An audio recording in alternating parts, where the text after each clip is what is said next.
The study of the so-called Ten Commandments allows us to return a pretty confident reply. The whole story is one of muddle, chaos, inconsistency, revision as one goes along, temper tantrums, lapses into rage, insanity, sadism, vengeance, and general losing of the thread. This would argue either for a very muddled, irrational, forgetful, inconsistent God, or for no God at all. But if we make the assumption that this mass of unresolved contradictions was the outcome of the ignorant struggles of a semi-literate, frightened species of primates, then the mystery clears up all by itself. If you presume that there is a just God, then really what is there to tremble about? Think of the thing that's worrying you most this evening. Think of the thing that's upset you most this week, or that you're most afraid of, for yourself or your loved ones, or your children, your relatives. It would dissolve into a tiny concern if you knew there was a just God.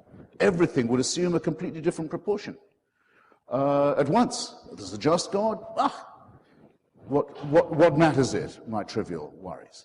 But if there isn't a just God, if there isn't a permanent supervision that's all for your own good, and if you don't think that's a sinister idea, as I do, then it will follow that you may have to get rid of slavery on your own account.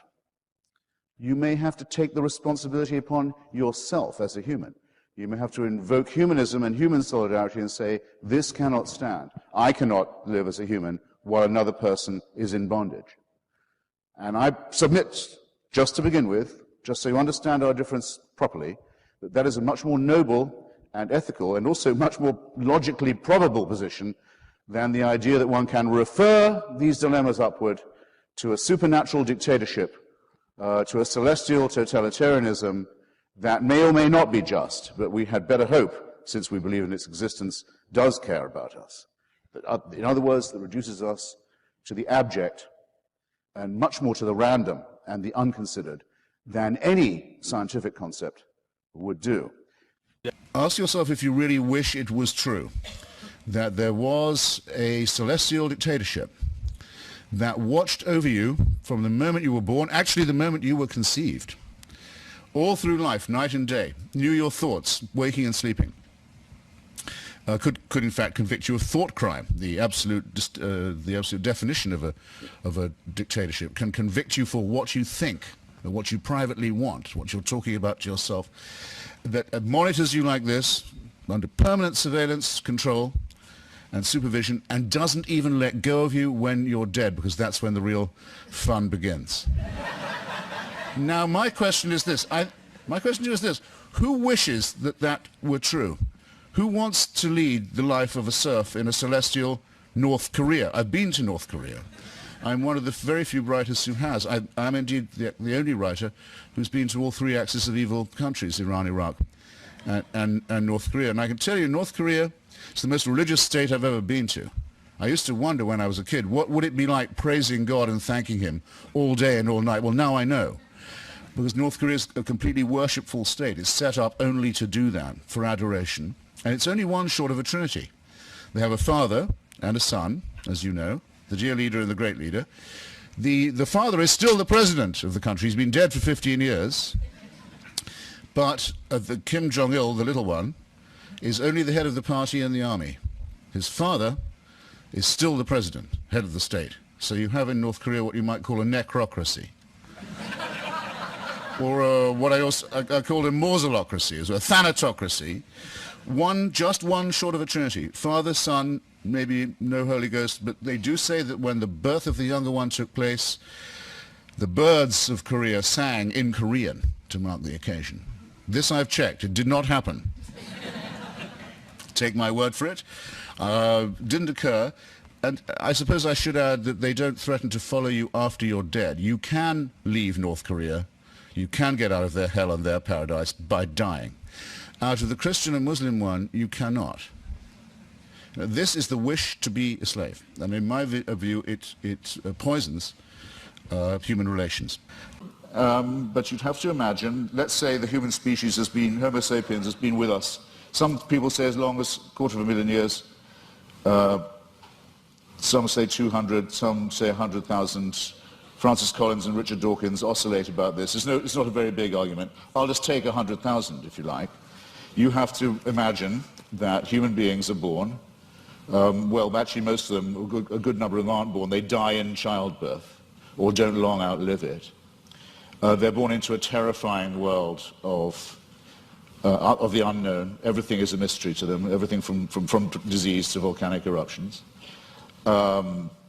Everything is, their life expectancy for the first, I don't know, many tens of thousands of years would be lucky to be in the 20s, probably dying agonizingly over their teeth, poorly evolved as the teeth are, and from other inheritances from being primates, such as the appendix that we don't need, such as the fact that our genitalia appear to have been designed by a committee, other shortcomings of the species, exaggerated by scarcity, by war, by famine, by competition, and so on. And for 98,000 years or so, heaven watches this with complete indifference. And that, we know where your children go to school, by the way. Heaven watches this with total indifference, and then, with 2,000 years to go on the clock, thinks, actually, it's time we intervened. We can't go on like this. Why don't we have someone tortured to death in Bronze Age Palestine? That should teach them. That should give them the chance of redemption. You're free to believe that, but I think the designer who thought of doing it that way was a very cruel, capricious, random, bungling and incompetent one. Because I don't think it's healthy for people to want there to be a permanent, unalterable, irremovable authority over them. I don't like the idea of a father who never goes away. And nor do you, if you think about it. When you get closer to parenthood, you won't say to your children, don't worry, I'll never die. You won't be at my funeral, I'll be at yours. I'll be at your grandchildren's funeral. You'll never hear the end of me. That's actually not loving paternity. The idea of a king who cannot be deposed, very un-American idea as well as a very undemocratic one. The idea of a judge who doesn't allow a lawyer or a jury or an appeal. This is an appeal to absolutism. It's the part of ourselves that's not so nice, that wants security, that wants certainty, that wants to be taken care of.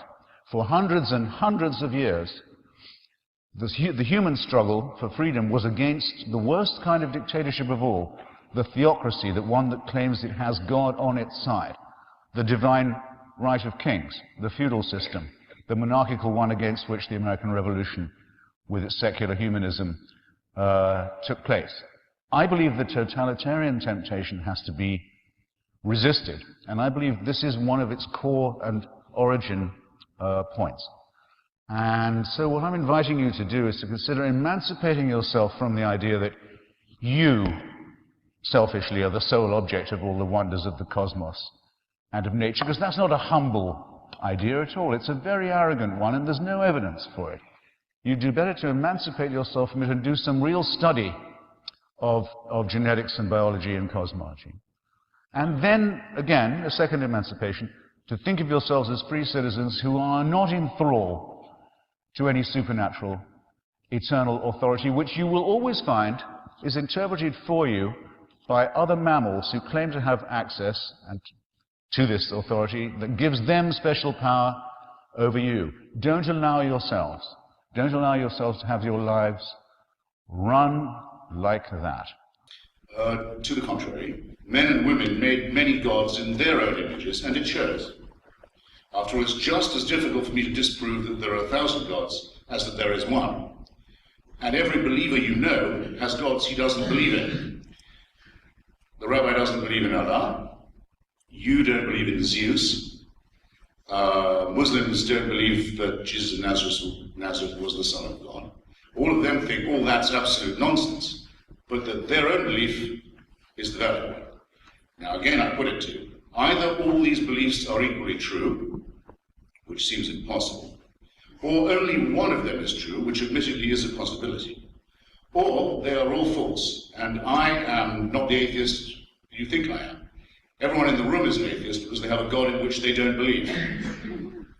Rabbi Wolf has a God in which he doesn't believe. I just say, I'll go you one better. I don't think there are any gods at all. And I'd urge you to look at those of you who tell you those people who tell you at your age that you're dead till you believe as they do. What a terrible thing to be telling to children. And that you can only live,